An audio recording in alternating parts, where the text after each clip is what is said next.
அன்பார்ந்த unit books வாடிக்கையாளர்களுக்கு இன்றைய தினம் ஒரு 3 புத்தகங்கள். இந்த 3மே அரசியல் குறித்து இஸ்லாமிய சமூகம் குறிப்பாக எப்படி பின்தங்கிய நிலையில் இருக்கிறது, அவருடைய வரலாறு என்ன, எப்படி புறக்கணிக்கப்படுகிறார்கள் என்பது குறித்தான இந்த புத்தகங்களாக அமைகின்றன.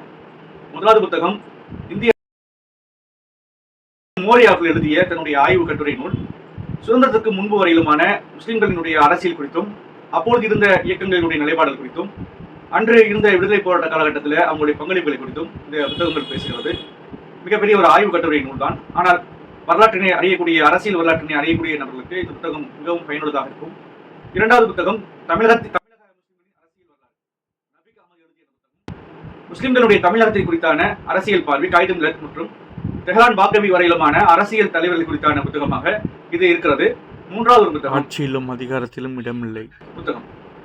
இப்படி இந்த 3 புத்தகமும் அரசியலில் எப்படி இயக்கங்களாக இருந்து சுதந்திர போராட்ட காலகட்டத்தில் வரையிலும் முஸ்லிம்கள் பணியாற்றினார்கள், பங்காற்றினார்கள், தேச விடுதலைக்கு போராடினார்கள் என்பது குறித்தும், இரண்டாவது சுதந்திரத்திற்கு பிறகு எப்படி அரசியலில் தன்னுடைய அதிகார நீட்சியை அவர்கள் உருவாக்கினார்கள், எந்த வகையில் சறுக்கினார்கள் என்பது குறித்தான இரண்டாவது புத்தகமும், மூன்றாவது ஆட்சியிலும் அதிகாரத்திலும் எப்படி பங்கிலா நிலையிலே அடைந்தார்கள், திட்டமிட்டு எப்படி ஆட்சியிலும் அதிகாரத்திலிருந்து விரட்டப்பட்டார்கள், பங்கெடுக்க விடாமல் அவர்களுக்கு எதிரான செயல்பாடுகள், திட்டங்கள், சட்டங்கள் எப்படி இயற்றப்பட்டன ஆகிய குறித்து 3 புத்தகங்களும் பேசும்.